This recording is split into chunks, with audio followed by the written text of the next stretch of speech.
تھوک دیا اس کے اوپر۔ الیکشن کے اندر بی جے پی کی ناکامی وہ صرف مسلمان کے حصے میں نہیں لکھی جائے گی۔ مسلمان کی تعداد کتنی ہے جھارکھنڈ کے اندر؟ اس کا مطلب یہ ہے کہ نفرت کی اس سیاست کو جھارکھنڈ کے ہندو اور مسلمان نے تھوک دیا، اس کے اوپر قبول نہیں کیا۔ وہ آدمی جو بولتا تھا وہ اپنے صوبے کے اندر بھی جب زبان سے کوئی بات نکلتی تھی مسلمان کے خلاف آگ ہی اگلتا تھا۔ دیکھو ساری ہندوستان کے اندر ہندوستانی ہونے کے لیے یہ بنیاد ہے کہ جو سب سے پہلی مردم شماری تھی سن 1951 کی، جس کا نام اس مردم شماری میں ہے وہ اور اس کی اولاد ہندوستانی ہے۔ یہ ملک کے اندر ایک قانون بنا ہوا ہے، لیکن کانگریس، بی جے پی اور جو علاقائی پارٹیاں آسام کی ہیں سب نے مل کر جب مشرقی پاکستان کو مغربی پاکستان سے الگ کیا گیا اور ہندوستان کی طاقت نے کیا۔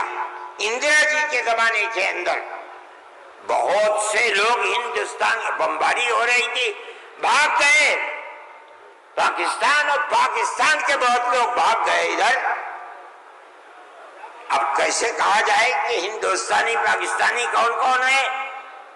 تو سب نے مل کر پارلیمنٹ نے قانون بنایا کہ 1971 کے بعد جو آیا ہے وہ ہندوستانی نہیں ہے۔ آسام میں 1971 کی مردم شماری میں جس کا نام ہے وہ آسامی ہے، اور اس کے بعد جو آیا ہے وہ آسامی نہیں ہے۔ یہ قانون بنا دیا، قانون بن گیا۔ اب یہ حلق سے نیچے چیف منسٹر صاحب کے نہیں اتری، انہوں نے کہا کہ نہیں، سارے ملک کا دستور ایک ہونا چاہیے۔ ارے بابا، کانگریس کا زمانہ تھا، کانگریس نے پارلیمنٹ کے اندر یہ اصول بنایا، اس کے اوپر بی جے پی کے بھی دستخط ہیں، علاقائی پارٹیوں کو بھی دستخط ہیں، ہم نہیں جانتے کچھ۔ اور تقریر جیسے یہاں کر رہے تھے ویسے ہی روز تقریر وہاں کرتے تھے۔ 71 نہیں 51 بنے گا، 71 نہیں 51۔ کیوں؟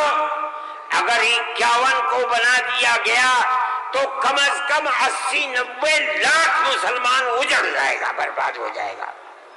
وہ یہ چاہتے تھے کہ مسلمان کو برباد کر دو۔ آسام میں جمعیت علماء وہ جماعت تھی، ہم گئے سپریم کورٹ میں، ہم نے کہا کہ جب اس زمانے کی حکومتیں متحد ہیں یہ کیسے ہو سکتا ہے؟ یہ اللہ کا احسان اور کرم ہے کہ سپریم کورٹ نے وہ فیصلہ کیا جو حق فیصلہ تھا، اور اس نے کہہ دیا کہ نہیں، آسام کے لیے سن 71 ہی رہے گا۔ تمام پارٹیوں نے اس کو قبول کیا ہے۔ اب زمانہ خراب ہو گیا، دل دکھنے لگا، وہ جو وہاں دل کے اندر مسلمانوں کے خلاف آگ تھی وہ جھارکھنڈ میں لا کر کے اگلی ہے۔ اللہ نے یہاں بھی منہ کالا کر دیا۔ میرے بھائی، جمعیت علماء کا یہ کام ہے۔ ہم نے اس سے پہلے ایک اور مقدمہ آسام کے سلسلے میں لڑا تھا۔ جب لڑکی اپنے شوہر کے ساتھ کسی دوسرے شہر میں پہنچی، یہ لڑکی کہاں سے آئی؟ جو وہاں کا پردھان تھا وہ سرٹیفکیٹ دیتا تھا کہ یہ لڑکی فلاں کی ہے، باپ اس کا فلاں جگہ ہے، لڑکی یہاں رہتی ہے۔ اسی سرٹیفکیٹ کی بنیاد پر اسے آسامی کہا جاتا تھا۔ اس طرح کی لڑکیاں ہندوؤں میں 24 لاکھ مسلمانوں کے اندر 27 لاکھ تھی. وہاں کی فرقہ پرست طاقت کہتی تھی کہ یہ پردھان کا سرٹیفکیٹ کوئی معنی نہیں رکھتا. تنہا جمعیت علماء کی. ہم گئے سپریم کورٹ میں اور جو بڑے سے بڑا وکیل جو ایک ایک پیشی میں 15 لاکھ روپیہ لیتا تھا اور اتفاق سے جو چیف جسٹس تھا وہ بھی آسامی ہی کا تھا سپریم کورٹ کا. مجھے تو بہت خطرہ تھا ان کا ہوگا کیا. 47 لاکھ عورتیں ہیں اور ان کے بچے اگر لگا لو 1.5 کروڑ، یہ کہاں جا کے بھیک مانگیں گے؟ نہ کوئی مکان خرید سکتے ہیں، نہ جائیداد خرید سکتے ہیں، نہ ان کے بچے پڑھ سکتے ہیں. یہ کیا کریں گے؟ اللہ کی قدرت کا کرشمہ ہے کہ اس کے اندر بھی جمعیت علماء کو ایسی کامیابی ہوئی کہ مسئلہ ختم ہو گیا. 47 لاکھ ہندو مسلمان جینے کا حق انہیں مل گیا. ایک چیز ہے، جمعیت علماء ہندو مسلم کی بات نہیں کرتی، ہمیں اس سے کوئی مطلب نہیں. جمعیت علماء کہتے ہیں مولانا ارشد مدنی نعرہ تکبیر، مولانا ارشد مدنی قدم بڑھاؤ، جمعیت علماء ہند. ہم یہ کہتے ہیں کہ ہم ہر ایک کے لیے کام کرتے ہیں. جمعیت علماء کا یہ کردار ہے. ابھی آپ کے سامنے بلڈوزر کی تحریک آئی، ہم نے یہ دیکھا کہ چیز دن بدن بڑھتی جا رہی ہے اور اس آگ کے اندر یہ نہیں کہا جا سکتا کہ 100% مسلمان ہے، لیکن 95% مسلمانوں کے گھر گرائے جا رہے ہیں. سارے ہندوستان میں جمعیت علماء ہند سپریم کورٹ میں گئی اور ہم نے جا کر کے یہ بات رکھی. تحریک چلتی رہی. ہم نے یہ بات کہی کہ یہ کیسے ہو سکتا ہے جس گھر کو ماں باپ نے بنایا، اس گھر کے اندر ایک لڑکے نے کوئی کام ایسا کر دیا کہ جو کام گورنمنٹ کے خلاف ہے، آپ کی سیاست کے خلاف ہے، آپ اس مکان کو بلڈوزر چلا کر گرا دیں. وہ ماں باپ کہاں جائیں گے بوڑھے؟ اس کی بیوی بچے کہاں جائیں گے؟ اس کی بہن بھائی کہاں جائیں گی؟ اس کی اولاد کہاں جائے گی؟ بھئی آپ اس کو پکڑ کر کے جیل میں ڈالیے. یہ اپنی زندگی کو صاف دکھلانے کے لیے مقدمہ لڑے گا. آپ اس کے گھر کو کیسے گرا سکتے ہیں؟ مگر یہ بات کسی کی سمجھ میں نہیں آتی تھی. ہم اللہ کا شکر ادا کرتے ہیں کہ ہماری اس آواز کو اللہ نے قبول فرمایا اور اس طرح قبول فرمایا کہ اب کون مائی کا لال ہے؟ ذرا گھر کا توڑ کے تو دکھ رہا ہے.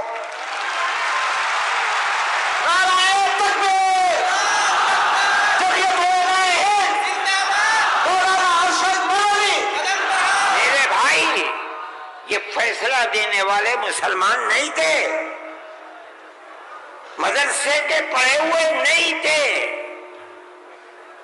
یہ وکیل جو سپریم کورٹ سے لڑ رہے تھے مدرسوں کے پڑھے ہوئے نہیں تھے، ہندو تھے.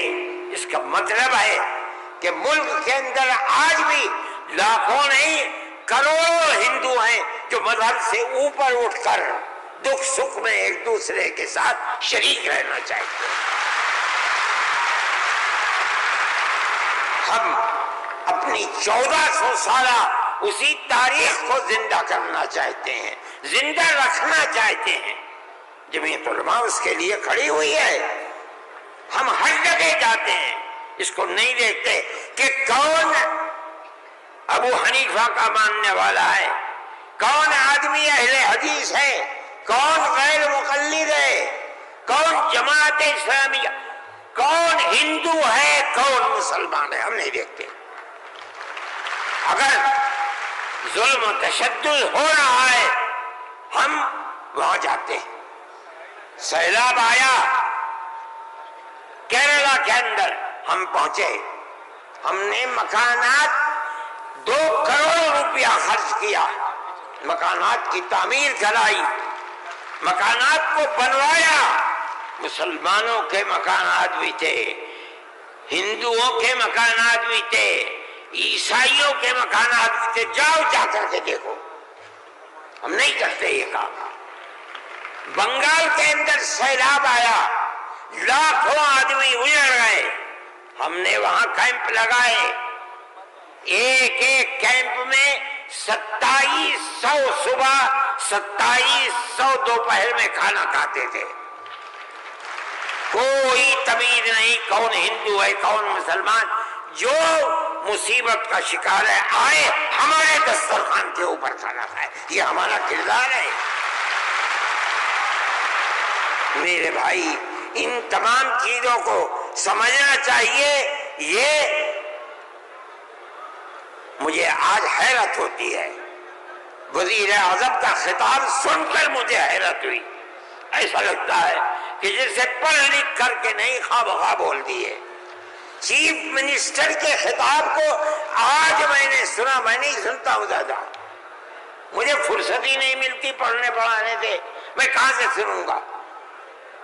جو خطاب ان کے جھارکھنڈ میں ہوئی ہے مجھے حیرت ہوئی، مگر زیادہ حیرت نہیں ہوئی اس لیے کہ وہ زخم خوردہ ہیں۔ سپریم کورٹ کے فیصلے نے ان کے مزاج کے اندر گڑبڑی پیدا کر دی ہے، اس لیے وہ ایسی بات کہتے ہیں۔ سب لوگ اسی ملک کے رہنے والے ہیں، جو اس ملک کا ہے اس کو مکمل اختیار ہے۔ دستور ہماری بنیاد ہے، ہم اس دستور کو زندہ رکھنا چاہتے ہیں۔ اگر کوئی اس دستور کے خلاف جائے گا، ہم کورٹ میں گئے، بار بار گئے، ہمیں سپریم کورٹ سے پورا حق ملا ہے، ہم اللہ کا شکر ادا کرتے ہیں۔ ہمیں حق دینے والے مسلمان نہیں ہیں۔ 100% سپریم کورٹ کے جج جہاں ہمارے فیصلے گئے وہ ہندو تھے، ہندوؤں نے فیصلے کیے ہیں۔ اس کا مطلب ہے کہ ہمارے ملک کے اندر آج بھی 2-4 نہیں، لاکھ 10 لاکھ بے شمار لوگ ہیں کہ جو ہندو مسلم مذہب سے اوپر اٹھ کر ایک دوسرے کے ساتھ پیار و محبت کا معاملہ رکھنا چاہتے ہیں، اور جو طاقتیں ملک کے اندر نفرت کو پیدا کر رہی ہیں